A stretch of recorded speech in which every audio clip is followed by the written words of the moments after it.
बिस्मिल्लाहिर्रहमानिर्रहीम। अस्सलाम वालेकुम डियर स्टूडेंट्स। हम अपने रिलेशनशिप को जो हमने न्यूटन्स फर्स्ट लॉ में और इनर्शिया के लॉ में जो ब्रेक किया था उसको आगे लेके चलते हैं। स्टूडेंट, आज हम पढ़ने जा रहे हैं अपने लेक्चर नंबर 4, जो इस चैप्टर का लेक्चर नंबर 4 है। इसमें न्यूटन के सेकंड लॉ को हम अच्छे तरीके से पढ़ने की कोशिश करेंगे। आई होप आप लोग अच्छे विजिलेंट होके इस लॉ को ना सिर्फ समझेंगे बल्कि मैं कोशिश करूंगा कि मैं इसका पूरा हक भी अदा करूं। Student, what is Newton second law of motion? Newton के फर्स्ट लॉ में अगर याद हो तो फर्स्ट लॉ में जो था, हमने चेंज इन वेलोसिटी जीरो थी, फोर्स जो थी, नेट फोर्स जो थी वो भी जीरो थी, और एक्सेलरेशन भी जो था वो हमारे पास जीरो था। यानी ये तीनों चीजें हमारे पास जीरो थी। ये न्यूटन फर्स्ट लॉ है। If somebody asks you just about the first law of motion and you are just told or you just asked to provide the answer in few words, then that is going to be change in velocity is zero, summation of f which is net force is zero, and acceleration is zero. अगर ये तीन चीजें zero हो, this is called first law of motion. So हम second law की तरफ जाते हैं। Second law actually applied force पर है कि अगर फोर्स लगती है तो क्या होता है। स्टूडेंट, एक एनालॉगस एग्जांपल पे चलता हूं। फर्ज करें ये एक बॉक्स है हमारे पास और इस बॉक्स में हम लगाते हैं फोर्स। इस बॉक्स में हम लगाते हैं फोर्स। इस बॉक्स का एक मास है, m रख लेते हैं। आई डोंट नो कि किसका क्या मास है। Could be 10 kg 15 kg। मास की यूनिट kg में होती है। हमने फोर्स लगाई। आपने इस बॉक्स में क्या तब्दीली देखी? आपने ये तब्दीली देखी कि अगर इसकी स्पीड जो थी वी आई वो जीरो थी, तो थोड़ी देर बाद इसकी स्पीड वही जो है वो वी एफ कुछ ना कुछ हो गई है, स्पीड यानी वी हो गई है। आपके फोर्स लगाने से उसके अंदर स्पीड वेलोसिटी चेंज हो गई है, यानी वेलोसिटी पैदा हो गई है। और जब जब वेलोसिटी आपकी चेंज हो जाए तो एक्सेलरेशन पैदा हो जाता है। एक्सेलरेशन कब पैदा नहीं होता? जब हमारे पास वी एफ और वी आई आपके, ये स्टूडेंट, हमारे पास एक्सेलरेशन कब पैदा नहीं होता? अगर हमारा वी एफ और वी आई यानी आपकी कांस्टेंट वेलोसिटी चल रही हो, एक ही जैसी वेलोसिटी, तो एक्सेलरेशन आपको पता है V F minus V I divided by T के इक्वल होता है। अगर ये दोनों सेम हो जाए, फर्ज करें इनका नाम वी कर लो, तो ये भी v minus V over T हो जाएगा, तो ये कैंसिल हो गए, तो नेट एक्सेलरेशन जीरो हो जाएगा। तो आपकी एक्सेलरेशन तभी पैदा होता है जब आप की फोर्स अप्लाई होती है तो एक्सेलरेशन प्रोड्यूस होता है। वरना न्यूटन के फर्स्ट लॉ के मुताबिक एक बॉडी जिस स्पीड से चल रही है वो उसी स्पीड से चलती रहेगी जब तक उस पर एक्सटर्नल फोर्स एक्ट नहीं करेगी। सो स्टूडेंट, मैं क्या कह रहा हूं, अगर ऑलरेडी इसकी स्पीड 2 मीटर पर सेकंड होती है, फर्ज करें 2 मीटर पर सेकंड है, 2 मीटर पर सेकंड है, ऑलरेडी इसकी 2 मीटर पर सेकंड है, तो आप जब इसमें फोर्स लगाएंगे तो ये स्पीड बढ़ के और बढ़ जाएगी, जैसे 5 मीटर पर सेकंड हो गई। आप फोर्स को ग्रेटर करें और बढ़ाएं, ऑब्वियसली जितना पुश उस पे लगेगा, तो अगर उसकी स्पीड 2 मीटर पर सेकंड थी पहले, अब 5 हो गई, तो हो सकता है और पुश लगाने से 6 मीटर पर सेकंड हो जाए। अगर आप और ज्यादा फोर्स लगाएंगे तो हो सकता है उसकी स्पीड 7 मीटर पर सेकंड हो जाए। सो जितना जितना आप उसके अंदर फोर्स अप्लाई करते जा रहे हैं तो बॉडी की जो वेलोसिटी है वो भी इंक्रीज होती जा रही है। बॉडी की वेलोसिटी इंक्रीज होने से एक्सेलरेशन इंक्रीज हो रहा है। क्यों? अब जरा खुद इमेजिन करें, हम सबका टाइम 1 सेकंड रखते हैं 1 मिनट के लिए, सबका टाइम 1 सेकंड। इसमें वी एफ क्या थी हमारे पास 5 माइनस और वी आई थी 2 डिवाइड बाय 1, तो 3 मीटर पर सेकंड स्क्वायर एक्सेलरेशन आ गई। इसकी यूनिट होती है मीटर पर सेकंड स्क्वायर। जब अगर फर्ज करें ये हम 6 माइनस 2 कर लेते तो 4 मीटर पर सेकंड स्क्वायर आता, और इसी तरह जब 7 माइनस 2 करते 5 मीटर पर सेकंड स्क्वायर आता। जैसे जैसे आपकी फोर्स इंक्रीज होती जा रही है, वेलोसिटी भी बढ़ती जा रही है और एक्सेलरेशन में भी इजाफा होता जा रहा है। तो इसका मतलब हुआ कि greater force is causing the greater acceleration in the body. कि जितनी ज्यादा फोर्स आप किसी बॉडी पे लगा रहे हैं, बॉडी में एक्सेलरेशन भी उतना ही ज्यादा पैदा होता जा रहा है।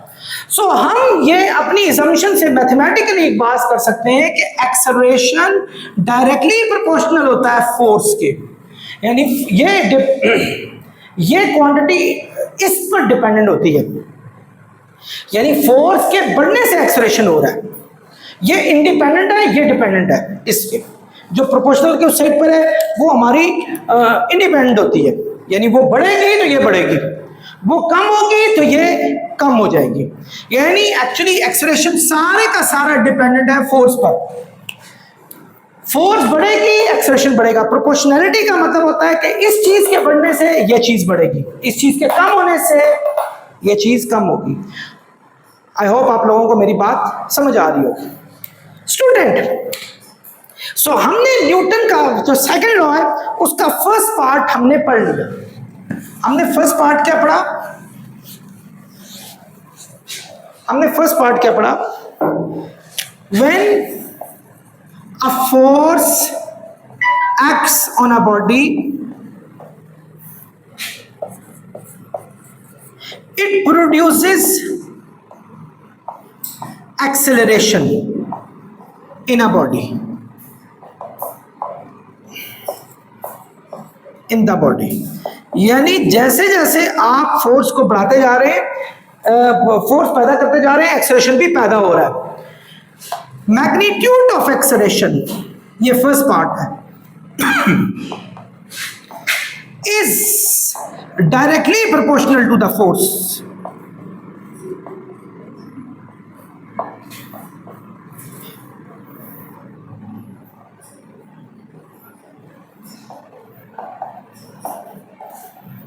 यानी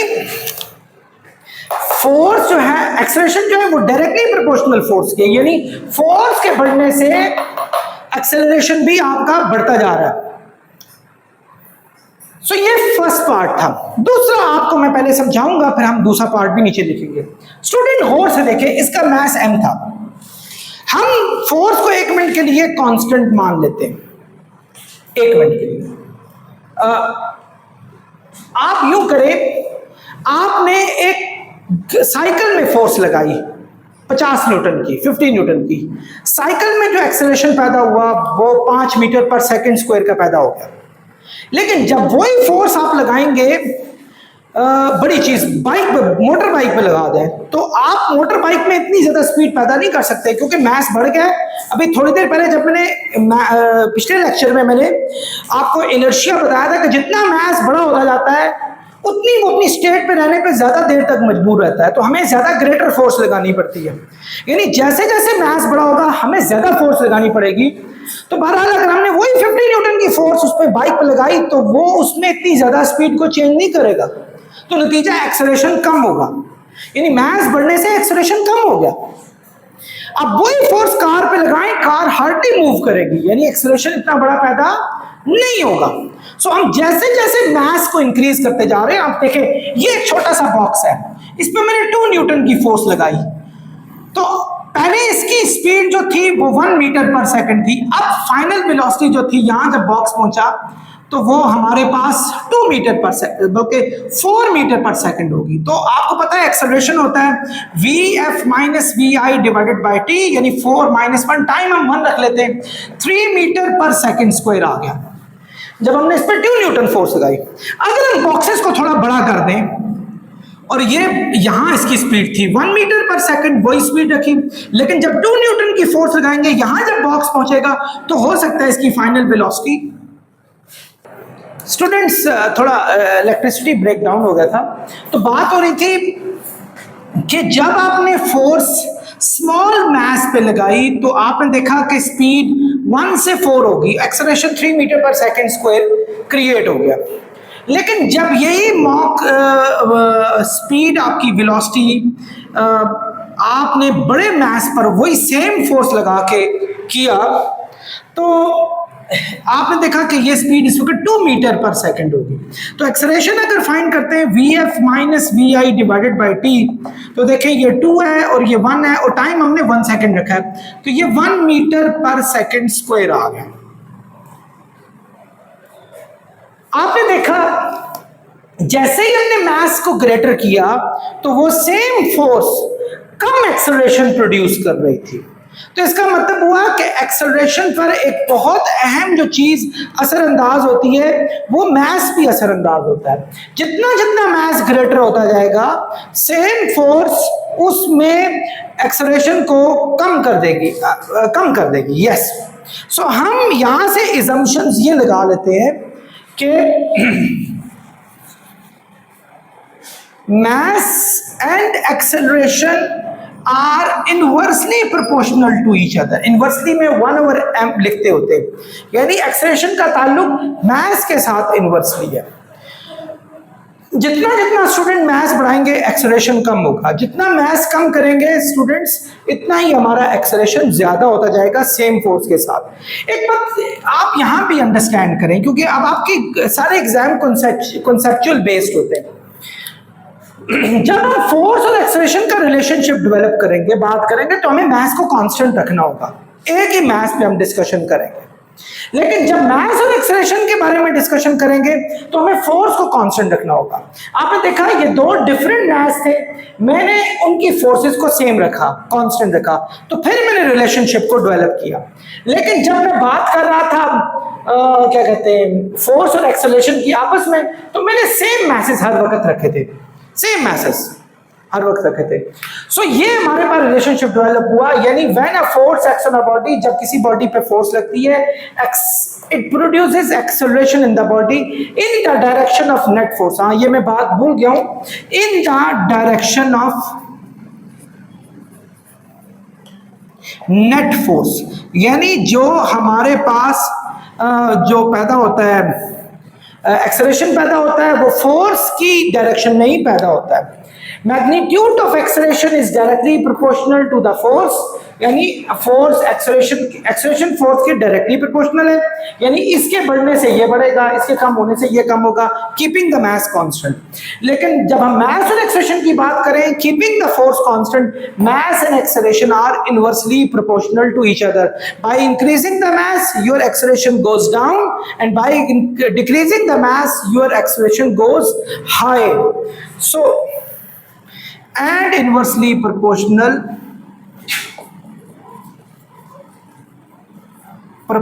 to the mass।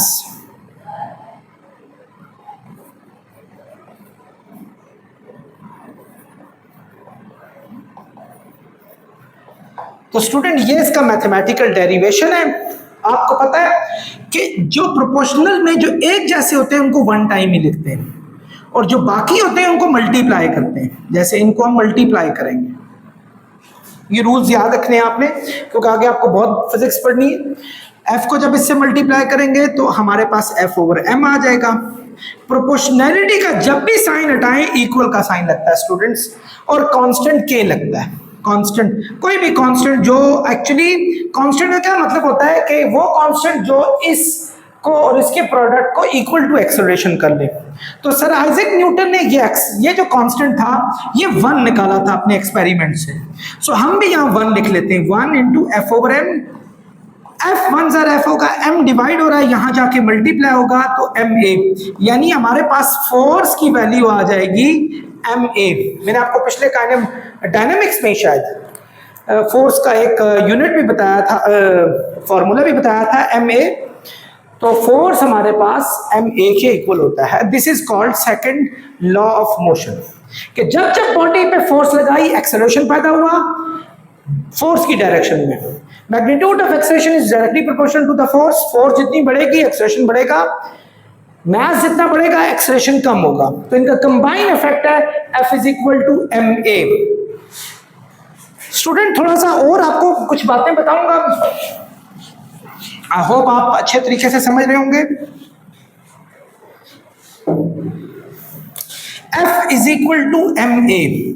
Student mass की यूनिट होती है केजी, एक्सेलरेशन की यूनिट होती है मीटर पर second square.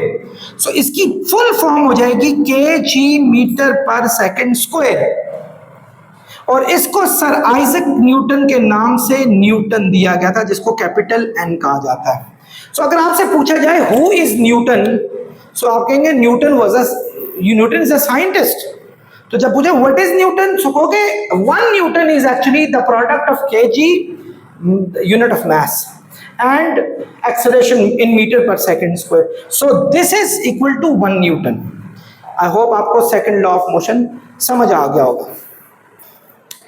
Ji dear students, so we are heading toward the third law of motion, which is called Newton's third law of motion. Newton ने motion का third law दिया था. Newton साहब के कहने के मुताबिक for every action there is an equal reaction. हाँ, या यूं कर लें,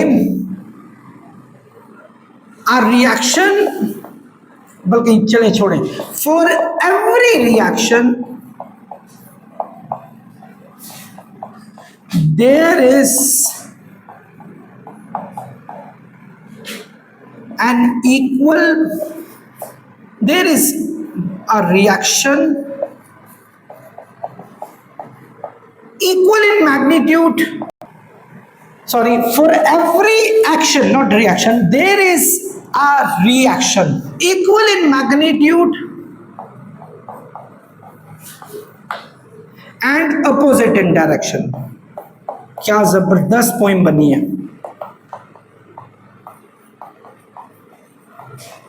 action, reaction, direction, so many same things. ये ऐसे लग रहा है कि बिल्कुल एक ही जैसी पोइम बनी है. हर एक्शन का रिएक्शन होता है. मैग्नीट्यूड में इक्वल होते हैं लेकिन डायरेक्शन में अपोजिट होते हैं. क्या मतलब, अगर आप फर्ज करें एक बॉल है, ये बॉल है, आप इस बॉल को थ्रो करते हैं, ये आपका एक्शन है. किसी दीवार पे हिट करते हैं, किसी वॉल पे हिट करते हैं, ये एक्शन है. So it will bounce back, ये रिएक्शन है कि ये वापस आएगा. जो आपका एक्शन होगा उतना ही रिएक्शन मिलेगा, लेकिन डायरेक्शन इसकी अपोजिट हो जाएगी. यानी अगर आपने जो फोर्स लगाई थी इस ए पॉइंट से बी पॉइंट पर, अब डायरेक्शन बी से ए हो जाएगी. यानी एफ ए बी इक्वल हो जाएगा जो माइनस एफ बी ए, यानी डायरेक्शन इसकी क्या हो चुकी है, उल्टी हो चुकी है. ये एक यूनिवर्सल लॉ है कि आप जितनी जोर से बॉल को थ्रो करेंगे उतनी जोर से वापस आएगी. समटाइम, बल्कि एक मेरा स्टूडेंट कहता है सर ऐसा मुमकिन नहीं है कि अगर आप एक पिथ बॉल को फेंकते हैं वो ज्यादा बाउंस से आती है, जबकि एक ऐसी बॉल जिसमें से एयर थोड़ी सी कम निकली हो तो वो उसका रिएक्शन कम होता है. सो ऐसा क्यों है स्टूडेंट? बिल्कुल ऐसा नहीं है. हर एक्शन का इक्वल ही रिएक्शन होता है. पिथ बॉल का इसके साथ कांटेक्ट कम होता है तो वो अपनी एनर्जी जाया नहीं करता, और उसमें इलास्टिक पोटेंशियल एनर्जी भी होती है जो उसको थ्रो वापस करती है, ज्यादा फोर्स से कदरे करती है, लेकिन वो उसके अंदर स्टोर एनर्जी जो है वो एक्ट करती है. जबकि एक बॉल जिसमें से हवा नहीं होती, जब वो बॉल टकराती है तो वो थोड़ी सी पिचक जाती है. पिचक के उसमें कांटेक्ट ज्यादा हो जाता है उस दीवार के साथ, तो कांटेक्ट में फ्रिक्शन लगती है, थोड़ी सी हीट जनरेट होती है, तो वो जो एनर्जी जो आपने प्रोवाइड की थी वो एनर्जी थोड़ी सी जाया हो जाती है. तो जवाब में आपको रिएक्शन इतना दिखता नहीं है लेकिन होता उतना ही है, क्योंकि वो जो एनर्जी जाया की अगर वो भी ऐड कर दी जाए so you will see the same kind of reaction as well, यानी आपको वही मिलेगा. इसकी सबसे अच्छी एग्जांपल है, आपने एक टेबल पे एक किसी भी चीज को रखा हुआ है. सो एक्शन जो है वो आपकी फोर्स है. फर्ज करें 30 न्यूटन उसकी जो है वेट है, वो बॉडी नीचे, वेट और फोर्स एक ही चीजें, आई एम सॉरी यूं नहीं कहूंगा एक चीजें.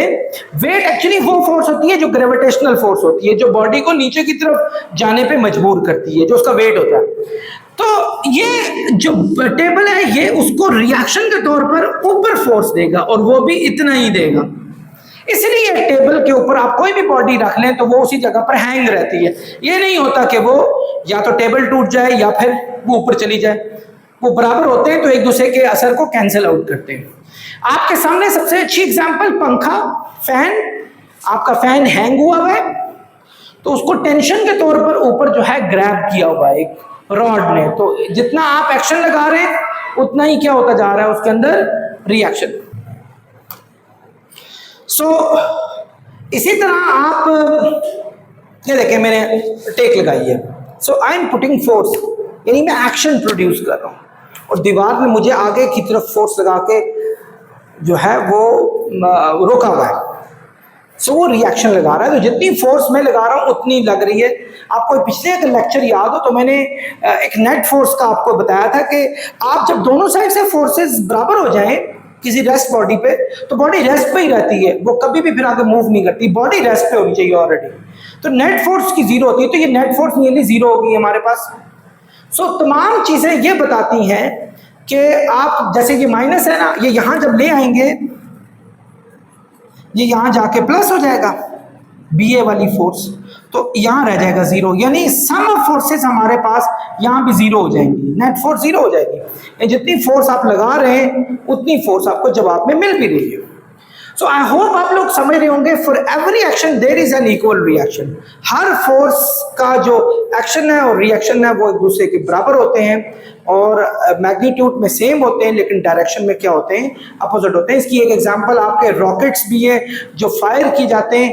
एक्शन के तौर पर आप गैसेस नीचे जा रही होती हैं, जबकि रिएक्शन के तौर पर जो रॉकेट्स हैं वो ऊपर की तरफ जा रहे होते हैं। वैसे इसको हम लॉ ऑफ मोमेंटम से भी समझ सकते हैं, कंजर्वेशन ऑफ मोमेंटम से, लेकिन बहरहाल न्यूटन का ये लॉ भी बहुत ही वैलिड लॉ है। सो न्यूटन के यूं स्टूडेंट्स हमारे 3 लॉज खत्म हो गए।